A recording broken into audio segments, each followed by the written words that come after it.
But when you have your own internal study that then shows that rofecoxib is causing a 4 to 5 times increased risk or more likely risk of a heart attack and stroke when compared to the standard of care at the time, naproxen, that's a major issue. Somebody get this guy some help!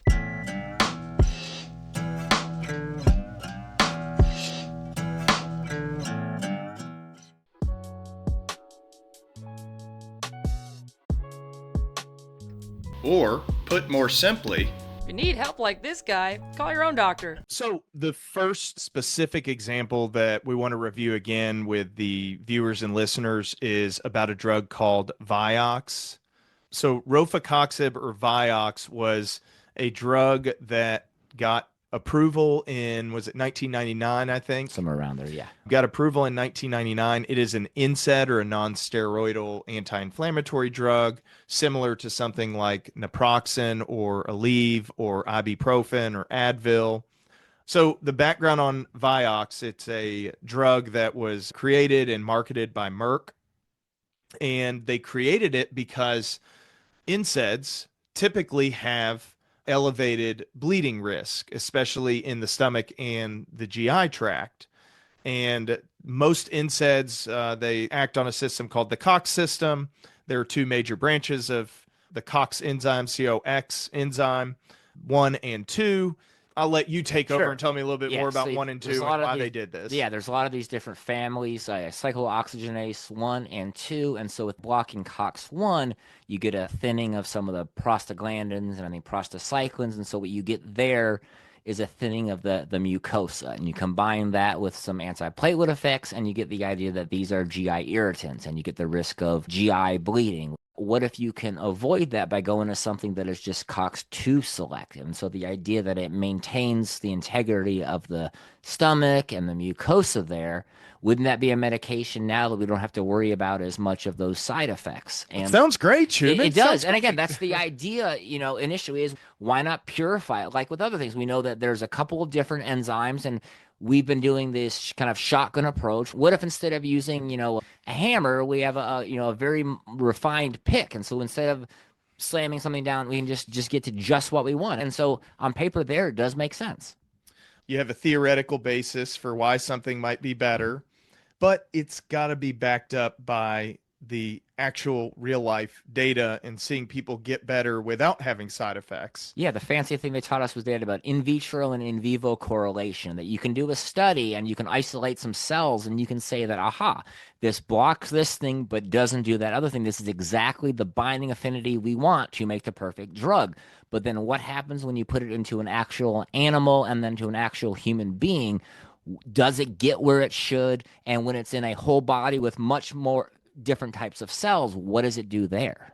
It almost seems like with Vioxx, you take out the COX-1 blocking effect, which takes out the bleeding risk, but maybe we underestimated the fact that COX-2 blocking maybe causes a prothrombotic effect or an elevated risk of clotting, which is exactly what we saw with Merck's study that they did. And it's called the Vigor study, the Vioxx gastrointestinal outcomes and research study or something like that. Sounds right.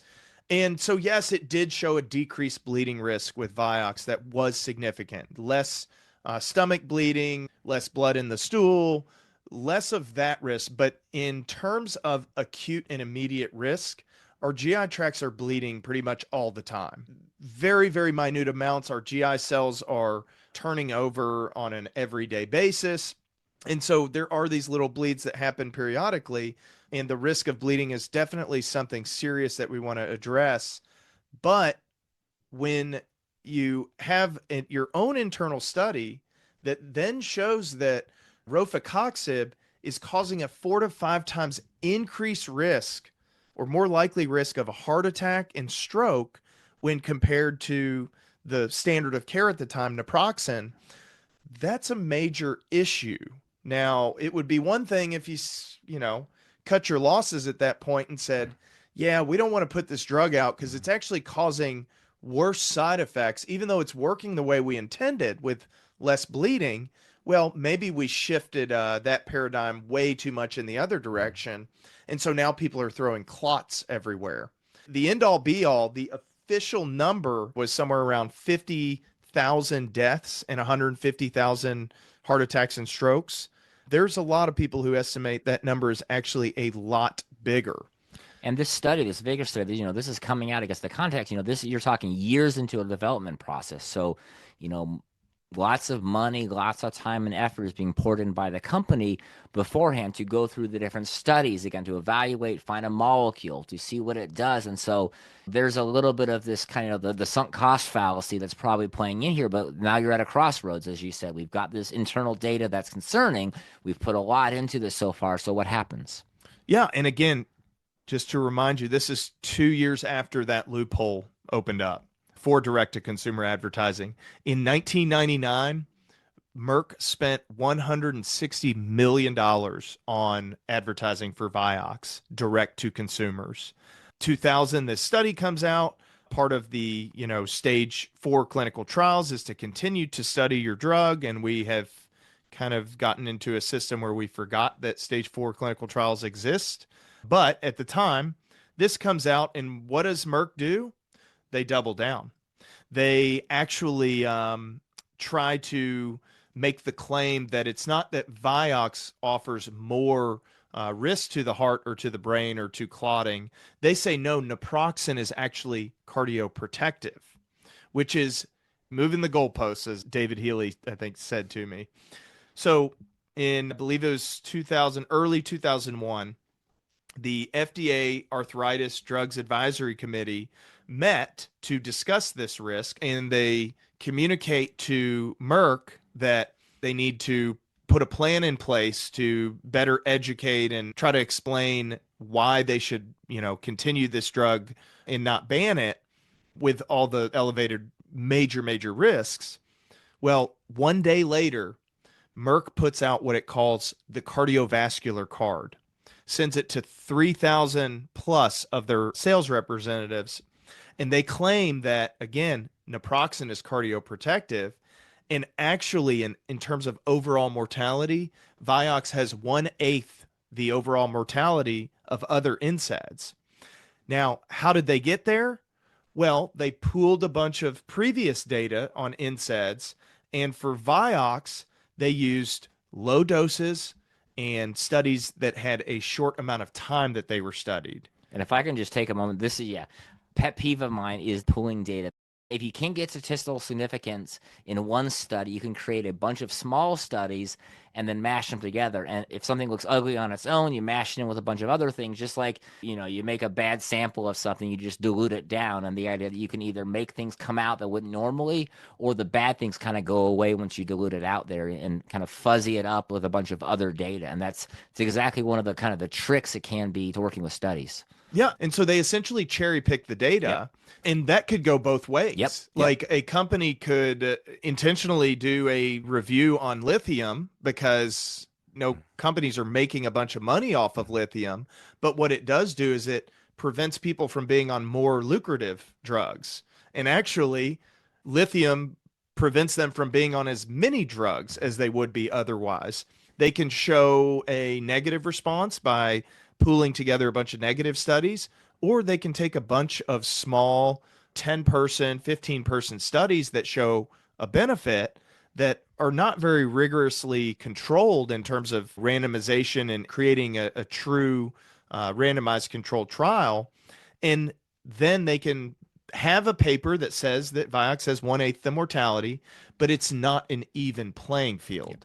It is not looking at the same effective dose of Vioxx versus ibuprofen versus Aleve in 10,000 patients and following them over time, which is the way it should be done. And that's just, again, just without getting into a whole other subject, that's one of the common ones where if you want to pick on another drug is you pick on them and you choose the lowest possible dose. So, if you're a new antipsychotic, you say, all right, well, maybe we're not the best, but we're certainly better than risperidone 0.5 milligrams.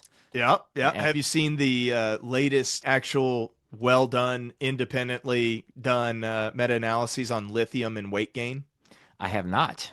Oh, it's does not cause weight gain. There's only one mood stabilizer that is associated with less weight gain, that is, weight neutral, even promotes weight loss, and that's That's Lamictal. what I was assuming you were going to say. So, There well, are multiple big studies done that actually show that lithium is either weight neutral, or a couple of them that it promotes weight which is funny loss. because you'll see in a lot of places that lithium it's not as bad as divalproex, but it still is a weight positive And medicine. it is not. Don't That's believe it. that. Just don't Well, believe there it. we have, and that's yeah, and you look at what it does. I mean, it doesn't mechanistically make a lot of sense that it'll be weight promoting given something serotonergic. But anyway, Yeah, we'll come back to yeah, that at another time.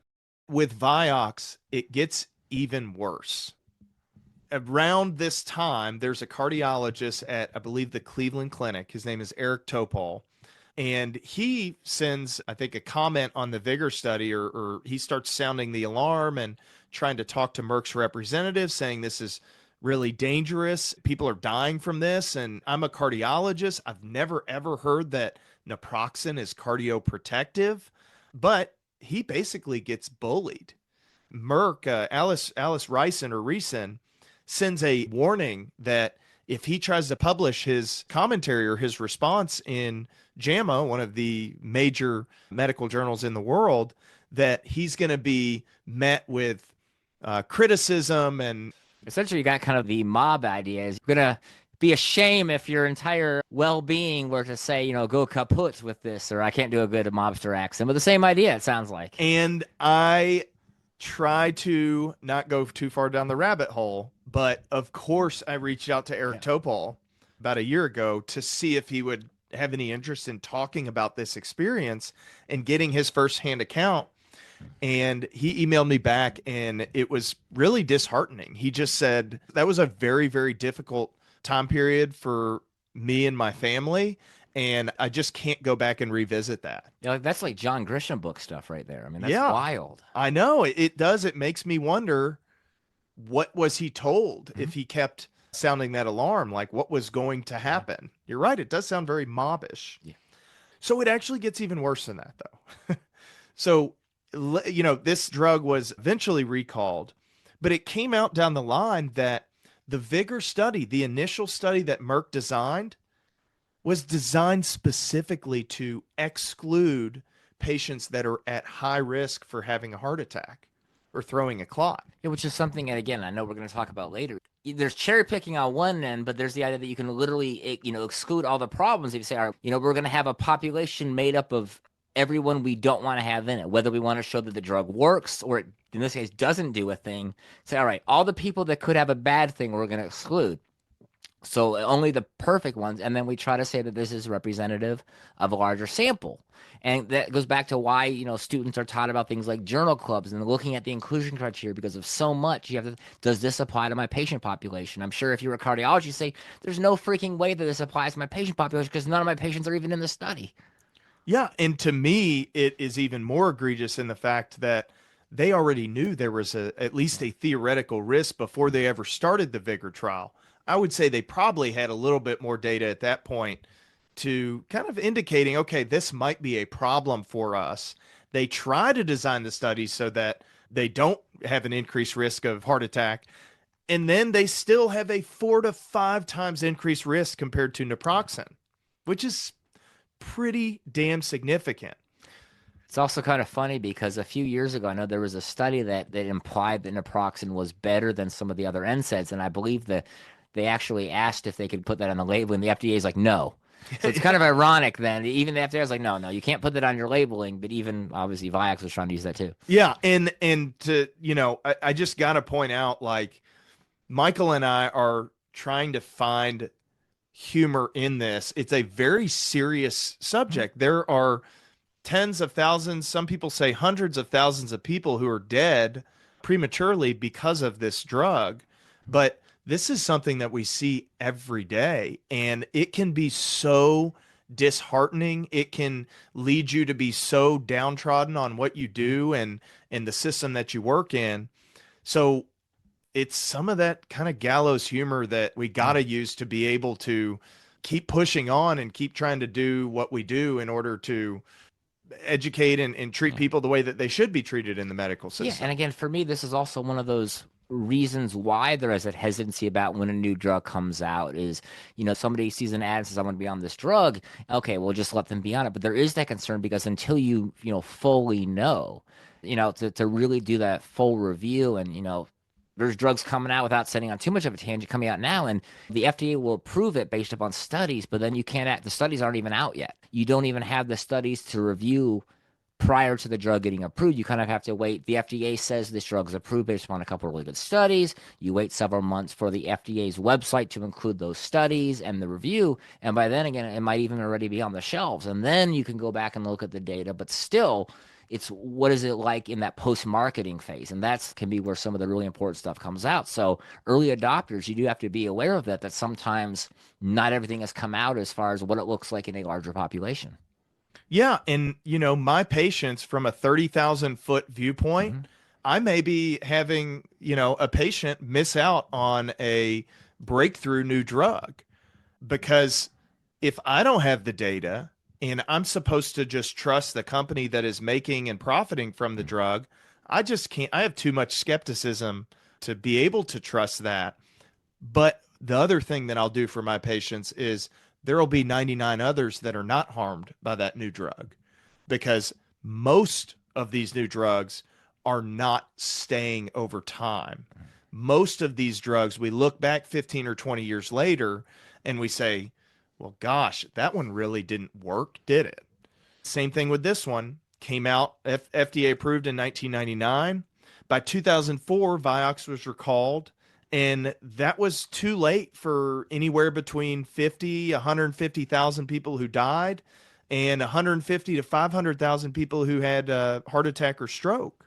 Vioxx was recalled after 5 years on the market, and they end up paying almost $5 billion in settlement money for egregiously misrepresenting the data that they were already aware of.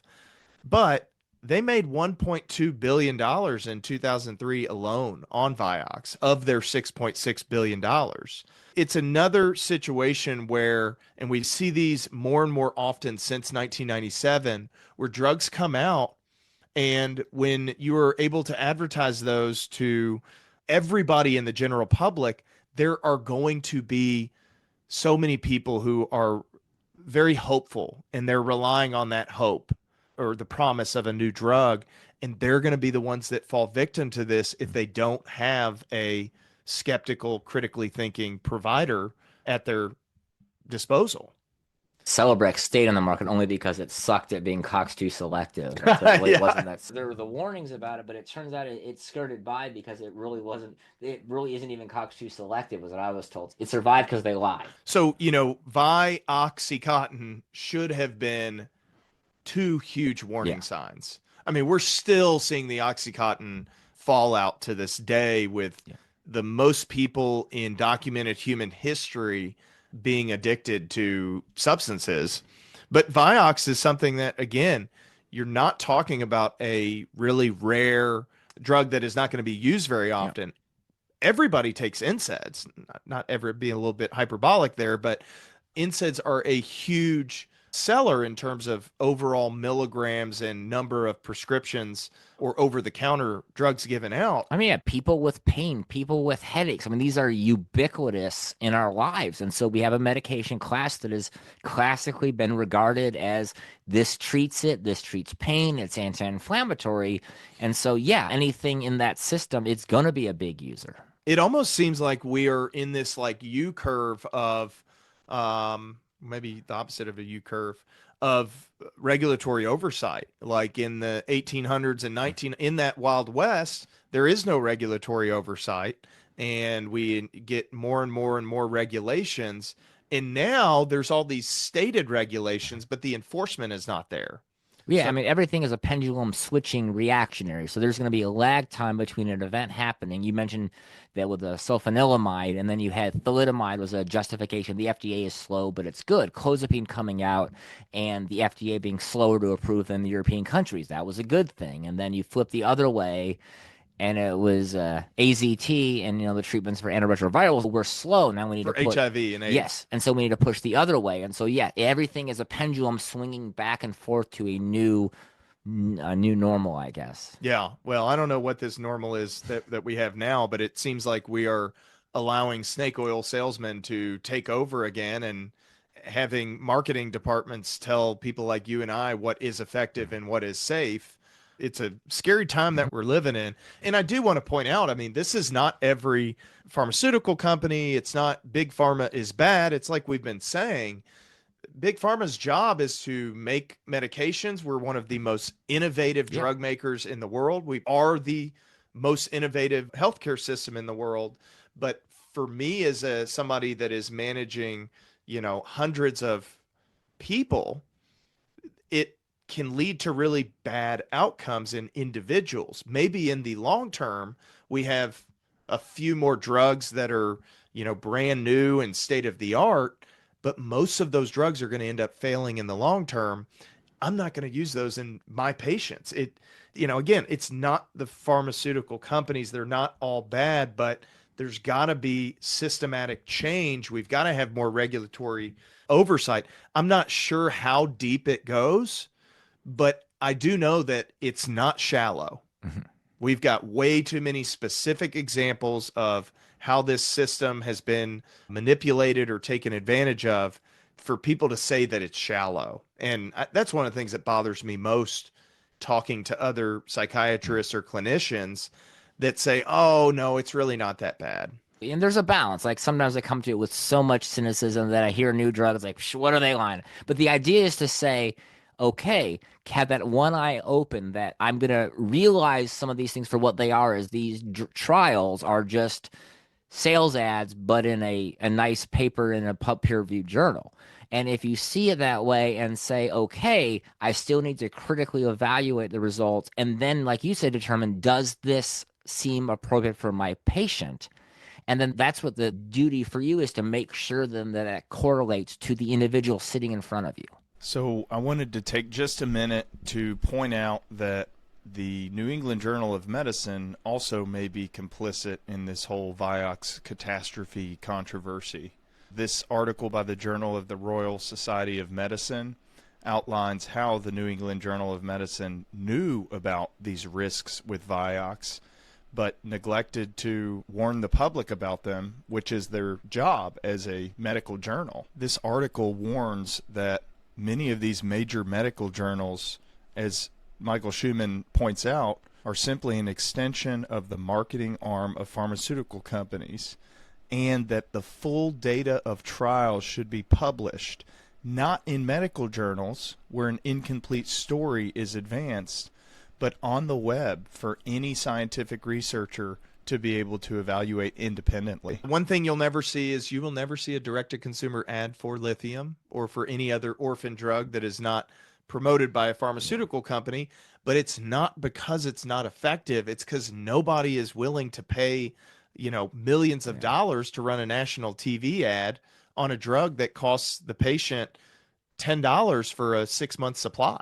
Yeah, I mean, I was just thinking to riff on a movie line. It was, the oceans rise, cities fall, and lithium is still available. I mean, that's the thing. And I had a patient the other day was asked, he's like, lithium is so amazing. He's like, I want to come out with a form of it, a transdermal. And I told him, as I said, it's great ideas, but, yeah, no one's putting money into novel lithium approaches because it's available, it's generic, it's literally in the dirt. They're mining it all over the world. So Rifel Malik educated me on this, and he said that you can patent a lithium product. It just has to be in a different form. Okay, well, and that's where that electrolyte, something like that would.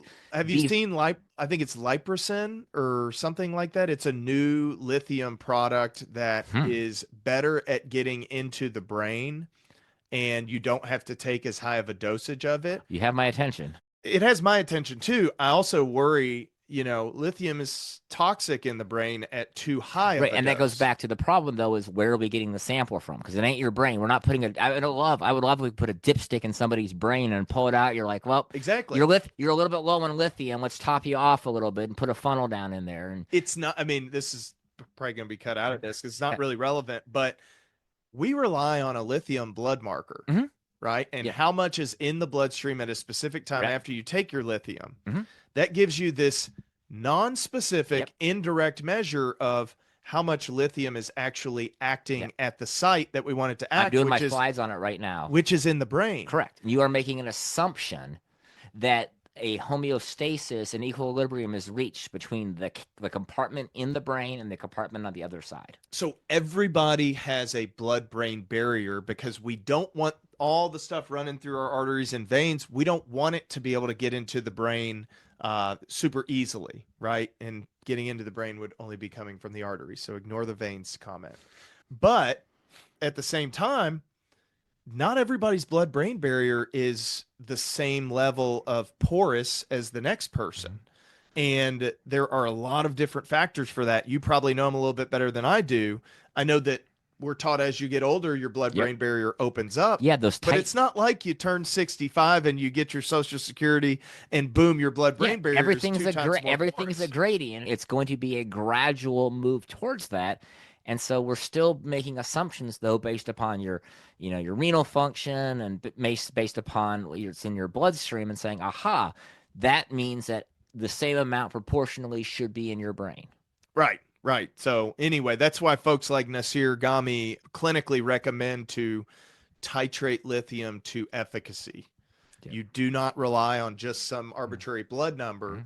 There's risks in terms of the condition in underdosing it, but to me, there's far greater risks in overdosing it. If I can get you well on 150 or 300, then we're going to try to do that. Or if I need to start you on 600 or 900 and then gradually bring you down, if you're coming to me with a really very, very suicidal or have a plan, or you're even inpatient and actively wanting to harm yourself, maybe we kind of load it on a higher dose on the front end and then gradually bring it down to see, where it is effective at the lowest dose. Yeah, the idea that in a manic episode, all systems are go and everything's getting processed faster. And so that as you kind of come down, that maintenance dose, we can ride a little bit of a lower level.